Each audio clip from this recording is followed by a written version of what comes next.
ಸಮಾಜದ ಬೇಡಿಕೆ ಈಡೇರಿಕೆಗಾಗಿ 2026 ಜನವರಿ 6ನೇ ತಾರೀಕಿನಿಂದ ಬ್ರಹ್ಮಶ್ರೀ ನಾರಾಯಣಗುರು ಶಕ್ತಿಪೀಠ ಕರದಾಳದಿಂದ ಬೆಂಗಳೂರುವರೆಗೆ 700 ಕಿಲೋಮೀಟರ್ನಷ್ಟು ದೂರ 41 ದಿನಗಳ ಕಾಲದ ಪೀಠಾಧಿಪತಿಗಳಾದ ಡಾಕ್ಟರ್ ಪ್ರಣವಾನಂದ ಸ್ವಾಮೀಜಿಯವರ ನೇತೃತ್ವದಲ್ಲಿ ಐತಿಹಾಸಿಕ ಪಾದಯಾತ್ರೆ ನಡೆಯಲಿಕ್ಕಿದೆ. ಇದಕ್ಕೆ ಎಲ್ಲ ಸಮಾಜ ಬಾಂಧವರು ಒಗ್ಗಟ್ಟಾಗಿ ಬೆಂಬಲಿಸೋಣ ಎಂದು ಈ ಒಂದು ಕರಪತ್ರದ ಮೂಲಕ ನಾವು ಮನವಿಯನ್ನ ಮಾಡ್ತಾ ಇದ್ದೇವೆ. ಪಾದಯಾತ್ರೆಯ ಪ್ರಮುಖ ಬೇಡಿಕೆಗಳು: ಮೊದಲನೆಯದು, ಬ್ರಹ್ಮಶ್ರೀ ನಾರಾಯಣಗುರು ಅಭಿವೃದ್ಧಿ ನಿಗಮಕ್ಕೆ ಕೂಡಲೇ 500 ಕೋಟಿ ರೂಪಾಯಿ ಬಿಡುಗಡೆಯನ್ನ ಮಾಡಬೇಕು. ಒಂದನೆಯದು. ಎರಡನೆಯದು, ಕುಲಕಸುಬು ಕಳೆದುಕೊಂಡ ಕಲ್ಯಾಣ ಕರ್ನಾಟಕ ಭಾಗದ ಸಂತ್ರಸ್ತರಿಗೆ, ಈಡಿಗರಿಗೆ 5 ಎಕರೆ ಜಮೀನು ಪ್ರತಿ ಕುಟುಂಬಕ್ಕೆ ಮಂಜೂರು ಮಾಡುವುದು. ಸಮಾಜವನ್ನು ಈಗಿರುವ 2A ಯಿಂದ ST ಮೀಸಲಾತಿಗೆ ಸೇರಿಸುವುದಕ್ಕೆ ರಾಜ್ಯ ಸರ್ಕಾರದಿಂದ ಕೇಂದ್ರ ಸರ್ಕಾರಕ್ಕೆ ಶಿಫಾರಸು ಮಾಡಬೇಕು. ಬ್ರಹ್ಮಶ್ರೀ ನಾರಾಯಣ ಗುರುಗಳ ಪುತ್ಥಳಿಯನ್ನು ಬೆಂಗಳೂರಿನ ವಿಧಾನಸೌಧದ ಎದುರುಗಡೆ ಸ್ಥಾಪಿಸಬೇಕು.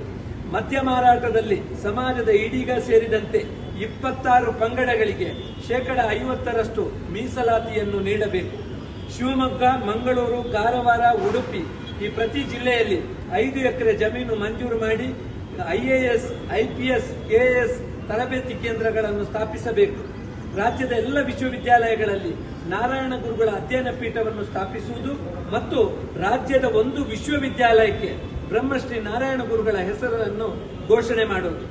8ನೆಯದು, ಶಿವಮೊಗ್ಗ ಜಿಲ್ಲೆಯ ಮುಳುಗಡೆ ಸಂತ್ರಸ್ತರಿಗೆ ಸೂಕ್ತ ಪರಿಹಾರವಾಗಿ ಮನೆ ಮತ್ತು ಜಮೀನನ್ನು ನೀಡುವುದು.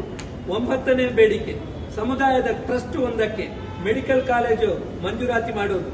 10ನೇ ಬೇಡಿಕೆ, ಬ್ರಹ್ಮಶ್ರೀ ನಾರಾಯಣ ಗುರು ಜಯಂತಿ ಆಚರಣೆಯ ಸಂದರ್ಭದಲ್ಲಿ ಸಮುದಾಯದ ಸಾಧಕರಿಗೆ ಬ್ರಹ್ಮಶ್ರೀ ನಾರಾಯಣ ಗುರು ರಾಜ್ಯ ಮಟ್ಟದ ಪ್ರಶಸ್ತಿಯನ್ನು 5 ಲಕ್ಷ ನಗದು ಪುರಸ್ಕಾರದೊಂದಿಗೆ ನೀಡಬೇಕು. ಉತ್ತರ ಕನ್ನಡ ಜಿಲ್ಲೆಯಲ್ಲಿ ಹಲವಾರು ವರ್ಷಗಳಿಂದ ಸಮಾಜ ಬಾಂಧವರು ಅರಣ್ಯ ಪ್ರದೇಶದಲ್ಲಿ ಉಳುಮೆ ಕೃಷಿ ಮಾಡಿಕೊಂಡು ಮನೆ ಕಟ್ಟಿಕೊಂಡವರಿಗೆ ಆ ಜಮೀನು ಸಕ್ರಮಗೊಳಿಸಬೇಕಾಗಿ ಮನವಿ. ಶಿವಮೊಗ್ಗ ಜಿಲ್ಲೆಯ ಹೊಸನಗರ ಕ್ಷೇತ್ರವನ್ನು ಮತ್ತೆ ವಿಧಾನಸಭಾ ಕ್ಷೇತ್ರವಾಗಿ ಮಾಡುವುದಕ್ಕೆ ಕೇಂದ್ರ ಸರ್ಕಾರಕ್ಕೆ ಶಿಫಾರಸು ಮಾಡಬೇಕು. ಆಶ್ರಯ ಮತ್ತು ವಸತಿ ಯೋಜನೆಯಲ್ಲಿ ಸಮಾಜಕ್ಕೆ ಪ್ರತ್ಯೇಕವಾಗಿ 25,000 ಮನೆಗಳನ್ನು ಮಂಜೂರು ಮಾಡಬೇಕು. ರಾಜ್ಯದ ಎಲ್ಲ ತಾಲೂಕು ಮತ್ತು ಜಿಲ್ಲಾ ಕೇಂದ್ರಗಳಲ್ಲಿಯೂ ಕೂಡ ಬ್ರಹ್ಮಶ್ರೀ ನಾರಾಯಣ ಗುರು ಭವನ ನಿರ್ಮಿಸುವುದಕ್ಕೆ ಭೂಮಿಯನ್ನು ಮಂಜೂರು ಮಾಡಬೇಕು. 15ನೇ ಬೇಡಿಕೆ, ಮಂಗಳೂರು ವಿಮಾನ ನಿಲ್ದಾಣಕ್ಕೆ ಕೋಟಿ ಚೆನ್ನಯ್ಯ ಅಂತಾರಾಷ್ಟ್ರೀಯ ವಿಮಾನ ನಿಲ್ದಾಣ ಎಂದು ಘೋಷಣೆ ಮಾಡಿ ಕೇಂದ್ರ ಸರ್ಕಾರಕ್ಕೆ ಶಿಫಾರಸು ಮಾಡಬೇಕು. 16ನೇ ಬೇಡಿಕೆ, ಕೋಟಿ ಚೆನ್ನಯ್ಯರ ಜನ್ಮಸ್ಥಳ ಮತ್ತು ಐಕ್ಯ ಸ್ಥಳ ಅಭಿವೃದ್ಧಿಗಾಗಿ ಕೋಟಿ ಚೆನ್ನಯ್ಯ ಅಭಿವೃದ್ಧಿ ಪ್ರಾಧಿಕಾರ ಈಗಾಗಲೇ ಹುಟ್ಟಿಕೊಂಡಿದೆ. ಸರ್ಕಾರ ಅದಕ್ಕೆ ಕೇವಲ 5 ಲಕ್ಷ ರೂಪಾಯಿ ಮಾತ್ರ ಇವರಿಗೆ ಕೊಟ್ಟಿದೆ.